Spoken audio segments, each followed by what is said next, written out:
Maharlika Investment Fund, sinuspindi ni President Bongbong Marcos. Pero bago po yan, isa po munang magandang balita. Growing foreign investment pledges in 2023 significantly linked to Marcos' trips. Ayon po yan sa CNN Philippines. President Ferdinand Marcos Jr.'s trips abroad have begun materializing with approved foreign investment ballooning to 427 billion pesos in the 9 months to September, a trade official said. In a palace briefing on Tuesday, Trade Undersecretary Seferino Rodolfo said the total investment approvals from January to September reached 734 billion pesos, up from 362 billion pesos a year ago. Investment commitments from other countries are now at 60% of total approvals, higher than local sources. So ano kaya ang masasabi ng mga nagdudunong-dunungan dyan na puro pledges lang daw ang nakukuha ng ating Presidenteng Bongbong Marcos at wala naman daw significant na magagawa yan sa ating bansa? Ano po kaya ang ibig sabihin ng balitang ito? Nang dahil daw po sa mga biyahe ni President Bongbong Marcos abroad, lumobo ang ating foreign investments ng 427 billion pesos. So hanggang doon na lang yung balita yun. Dahil sigurado naman, kukontrahin na naman ito ng mga antay dyan. Yung kahit na anong ganda ng balitang makita nila, hindi po pwede sa kanila yan. Hindi nila matatanggap yan. O di sino bang nai-stress? Di sila. Basta tayo, nakikita natin ang magagandang resulta ng ginagawa ng ating Presidenteng Bongbong Marcos. Sapat na po yun para masabi natin na hindi po tayo nagkamali sa pagboto kay President Bongbong Marcos. Balita po ngayong araw, Marcos suspends implementation of Maharlika Investment Fund, further study eyed. President Marcos has suspended the implementation of the implementing rules and regulations of the controversial Maharlika Investment Fund pending further study. Marcos issued the suspension through a memorandum from Executive Secretary Lucas Bersamin, which he signed by the authority of the President on October 12. Sabi po ng memorandum, with reference to the IRR of RA number 11934 and upon the directive of the President, the Treasurer of the Philippines, in coordination with the LBP and DBP, is hereby directed to suspend the implementation of the IRR of RA number 11945 pending further study thereof. They were also directed to notify all concerned heads of departments, bureaus, offices, and other agencies of the Executive Department, including government-owned and controlled corporations, of such action. At bago po magbunyi yung mga anti-Marcos dyan at sabihin, kita nyo na, we told you so. Ito pong Maharlika Investment Fund ay suspended lang po. Hindi po siya scrapped. Dahil kahit na sinasabi ng iba na minadali daw kasi itong Maharlika Investment Fund, hindi naman po kasi nangangahulugan na porke yan ang gusto ng ating presidente, ay sisigi na lang siya ng sisigi. Hindi porke inilabas na yung IRR o yung implementing rules and regulations ay aarangkada na kaagad dyan. Yung pong IRR was approved last week ng Bureau of Treasury, prescribing the laws, guidelines, procedures, and standards for implementation. Pero marahil may nakita si President Bongbong na kailangan pang busisiin, kaya niya po ito sinuspend. Hindi porke gustong-gusto niya itong project ng Maharlika Investment Fund ay sisigi na lang siya kahit may nakita siya na kailangan pang ukulan ng pansin. Yan po ang ating presidente. Na kahit alam niya na may mga magbubunyi dyan at sasabihin na tama sila, dapat nga hindi na ituloy yan or i-scrap na yung Maharlika na yan. Hindi po ganun si President Bongbong. Kailangan po niyang pag-aralang mabuti para hindi po pumalpak itong gagawing Maharlika Investment Fund. At hindi po tayo nagkamali. Dahil as expected, ang unang-una pong mga nagsipaglabas ng kanilang saloobin ay ang Makabayan Black. Sabi po dito, PBBM's suspension of Maharlika Fund shows it was rushed and flawed. Ayon po kay Franz Castro. President Marcos's suspension of the implementation of the Maharlika Investment Fund shows that it was rushed and flawed. Thus said House Deputy Minority Leader and ACT Teachers Party List Representative Franz Castro a few hours after Malacanang decided to put MIF in the freezer. It would be better if President Marcos Jr. just scrapped the whole Maharlika law rather than just suspend it. Sabi naman po ni Bayan Muna Executive Vice President Carlos Isagani Zarate, ito talaga ang hirap sa minadaling batas ng Maharlika Fund, kaya hindi gaanong naaral at mukhang lalo lang maglulugmok sa kahirapan dahil pera ng bayan ang nakataya at maging ang pinaghirapang ipon ng mga kliyente ng Land Bank at DBP, sabi ng Makabayan Solon. O ano pa bang i-expect natin? Siyempre itong Makabayan Black ang unang-unang magsasalita ng ganito. Para nga naman isipin ng taong bayan na mali talaga yung Maharlika Investment Fund na yan. Tandaan po ninyo, suspended lang ang Maharlika Investment Fund dahil pag-aaralan pong mabuti ni President Bongbong Marcos yung IRR. Kahit na gusto nilang i-push through kagad yan, kailangan po talagang pag-aralan. Dahil tulad nga ng sinabi nyo, yan ay pera ng bayan. At kung tutuusin, lahat naman ng kinikilos ng gobyerno, lahat ng kanilang gastusin, lahat ng kanilang investments, lahat-lahat pong yan ay galing sa pera ng taong bayan. Saan po ba kukuha ng pera ang gobyerno natin? Eh di sa taong bayan. At kung ito ay magtagumpay, sino ang magbe-benefit? Eh di tayo ring taong bayan. Ganun po yun. Hindi po tayo aasenso kung di po natin susubukan. Kailangan lang po natin magtiwala sa mga namumuno sa atin. Dahil kung hindi tayo magtitiwala, hindi na lang sana tayo naghalal ng ating mga opisyalis ng ating bansa. So natural, meron pa pong isa magbibida-bidahan dito. Yan po si Risa Hontiveros. Sabi po dito, Hontiveros sa suspensyon ng MIF, magandang balita para sa lahat ng Pilipino. Eto na naman siya, nilalahat na naman. Ang galing talaga nila sa mind conditioning, ano? Sinabi ni Senador Risa Hontiveros na magandang balita raw para sa lahat ng Pilipino at sa ekonomiya ng bansa ang pagsuspindi sa pagpapatupad ng Republic Act 11954 o Maharlika Investment Fund. Nitong Miyerkules, sinuspindi ni Pangulong Bongbong Marcos Jr. ang implementasyon ng MIF dahil ayon kay Executive Secretary Lucas Bersamin, nais umanong pag-aralan ng maigi ng Pangulo ang IRR ng batas. Ayun po, di ba? Napakalinaw. Sinabi, gusto ni President Marcos na pag-aralang mabuti yung IRR or yung Implementing Rules and Regulations ng batas. Pero siyempre, iba ang ipapakalat itong mga Makabayan Black na to. Lalo na nitong si Senator Risa Hontiveros. Hindi mawawala yung pagpapabida niya. Sabi nga niya, inaasahan ko na ang suspensyong ito ay nangangahulugan na nagsisimula ng pakinggan ng Pangulo ang ating mga babala. Oy, talaga nagbababala ito si Hontiveros. Sa katunayan, maraming provision sa MIF Act ang nangangailangan ng masusing pagsusuri na sa aking pananaw, sa pananaw daw ni Hontiveros, ay hindi basta-bastang maisasaayos dahil malinaw na minadali ang batas at hindi tayo handa ngayon na suportahan ang isang wealth fund. So, ibig sabihin, kayo na naman ang bida. Kayong iilan na umaayaw dito sa Maharlika Investment Fund. Kayo ang mas may alam. Kayong mas kokonti, kayo ang mas tama doon sa maraming nagbalangkas nitong Maharlika Investment Fund na to. Ganon ang gusto nyo ipalabas.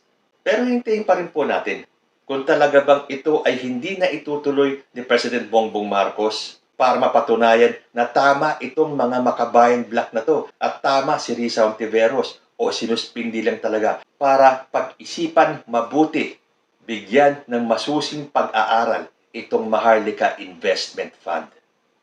And speaking of Senator Risa Hontiveros, nakita niyo na po ba yung mga naglalakihang billboard niya diyan po sa EDSA?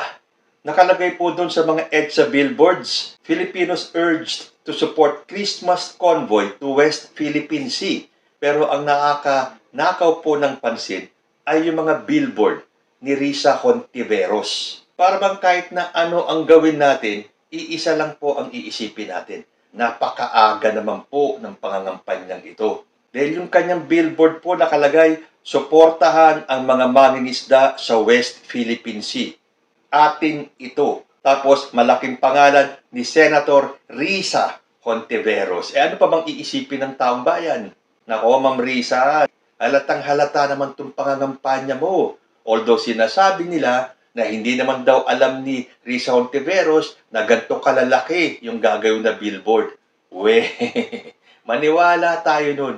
Imposible naman na nung sinabi nila sa'yo na, Ma'am Risa, gagawa po tayo ng billboard, kukunin po namin kayong endorser, at ipapalaganap po natin yan sa EDSA. Alam nga naman hindi sinabi sa'yo na ganyang kalalaking billboard ang ipuput up nila. Dahil kung totoo ka na ito ay hindi pangangampanya, pwede mong sabihin, wag. Baka isipin ng tao na nangangampanya ko. Wag niyong lakihan masyado yung billboard. Liit-liitan nyo naman para hindi halata. Ito, naglalakihan eh. Talagang malahigante mga billboard. So ano sa tingin mo? Maniniwala kami na ito ay para sa West Philippine Sea? Ay, for one, hindi ako naniniwalang ito ay para suportahan ang mga mangingisda sa West Philippine Sea. Para this is a subtle way para sabihin, please support me in the 2028 elections. Pero sad to say, hindi po kayo mananalo kahit na anong gawin ninyo. Tingnan ninyo, sabay nito mga billboard na to, yung mga ginagawa ng mga pinklawan, ng mga pures o ng mga anti dyan, ng paninira sa Unitin. Sinisiraan nila si President Bongbong Marcos, sinisiraan nila si VP Sara, in the hope na pagdating ng 2025, sa senatorial elections and sa 2028, ay magtagumpay sila at maibalik ang mga dilawan sa pwesto. Yan po ay malabong mangyari. O ibigay na natin sa kanya, ganito kaaga pa lang, mangampanya ka na, tingnan natin if you stand a chance. Dahil sa totoo lang po, kung ikaw lang ang gagawing standard bearer ng mga dilawan, hindi ka po magtatagumpay. Dahil kahit na anong gawin yung pagbibida, hindi po magtatagumpay yung ganyang klase ng pangangampanya. Nangyari na po yan nung 2022 elections na yung brand of campaigning ng mga dilawan ay ang manira. Ang siraan ang kalaban para umangat ang pangalan nila. Ano nangyari? Di sa Inodoro napunta si Leni Robredo. Ganyan pa rin ang style ninyo. Ang siraan ang kalaban para iangat ang pangalan ninyo. Pumalpak na po yung style na yan noong 2022. Ganyan pa rin ang style nyo ngayon. Paano nyo aasahan na mananalo kayo kung ganyan ang inyong style, ang inyong brand of campaigning? Wala na kayong ginawa kundi siraan ang gobyernong ito. Wala nang ginawa ang gobyernong ito na tama sa paningin ninyo. Akala nyo kayo lang ang tama. Akala nyo kayo lang ang may solusyon sa lahat ng problema ng ating bansa. Wise na po ang taong bayan. Yung sinasabi mong lahat ng Pilipino, yes, karamihan po ng mga Pilipino ay wais na. Hindi na po kami basta-basta magpapaloko o magpapauto. Mas harsh nga yung comments ng iba na ito daw mga pinagpagawa ng mga malalaking tarpaulin na to at billboard ay galing sa extraordinary funds or sa confidential funds. Pero ako, hindi ko nasasabihin yun. Basta para sa akin, kahit na anong gawin na mga dilawan, pinklawan, or kahit na sino ang nasa likod nitong mga kampanya ni Risa Hontiveros ay hindi po magtatagumpay. Dahil sawang-sawa na po ang taong bayan sa mga klase ng kampanya ng mapanira. Nakakaumay na po yung wala kayong ginawa kundi siraan ang bansa natin. Siraan ang ating gobyerno. Siraan ang namamahala. Siraan si President Bongbong Marcos. Sa ginagawa nyong yan, lalo nyo lang nilulugmok ang sarili nyo sa Inodoro. So, hintayin po natin. 2025, 2028. Tingnan natin what your chances are. So ngayon, pabayaan po natin. Kung gusto nilang mangampanya ng maaga, so be it. Sa ibang balita naman po tayo. Si Coco Martin humingi ng sorry. Trending po kasi itong balitang actor-director Coco Martin has offered an apology after the Bureau of Corrections called out the producers of the Batang Quiapo television series over the negative depiction of the agency. Nabasa ko po sa Politico.com. Coco Martin apologizes over Bucor depiction in Batang Quiapo. Walang intensyon na manira o makasakit. The Bureau of Corrections has called out the producers of the Batang Quiapo television series over how the agency and its officials have been depicted. Because of this, the show's lead actor Coco Martin, fellow actor Mark Lapid, and ABS-CBN Chief Operating Officer Cory Vidanes met with Bucor Director General Gregorio Pio Catapang Jr. to address concerns of the Bureau. Martin offered an apology and assured Bucor that there was no intention to offend the agency and its personnel. Kaya po kami nandito ngayon para personal po na humingi ng paumanhin. Pero wala po kaming intensyon na manira o makasakit. Huwag po kayo mag-alala at lahat naman po ng yan ay binabalanse natin. Sabi po ni Coco Martin. Hindi po ba ganyan dapat? Malaking artista, malaking direktor itong si Coco Martin. Bakit niya kailangan humingi ng apology sa Bucor o sa Bureau of Corrections kung wala namang intensyon na manira o makasakit? So para sa kanila, wala silang ginagawang masama dahil wala silang intensyon na manira, wala silang intensyon na makasakit. Pero meron pong na-offend na party. Yan po yung Bureau of Corrections. So kahit na para kanila Coco Martin ay wala silang intensyon manira o makasakit, humingi po sila ng apology dahil alam nila na kahit para sa kanila wala silang intensyon pakapanira, pero meron pa rin pong na-offend na party, humingi po sila ng apology. Naalala ko tuloy, ganyan dapat ang ginawa ng It's Showtime, lalo na sila Vice Ganda. Dahil para sa kanila, wala silang ginawang mali.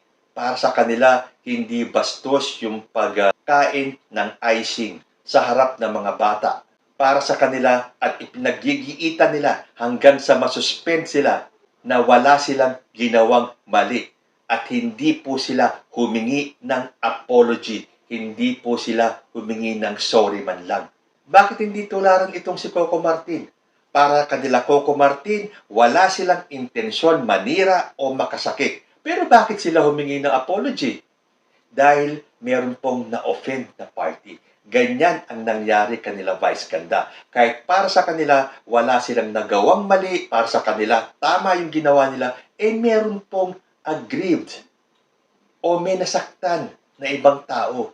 Ano ba naman na magpakumbaba kayo at humingi ng sorry? Kahit na sabihin nyo, wala po kaming ginagawang mali. Para sa amin, hindi mali yung ginawa namin. Pero kung nasaktan po namin kayo, humihingi po kami ng apology.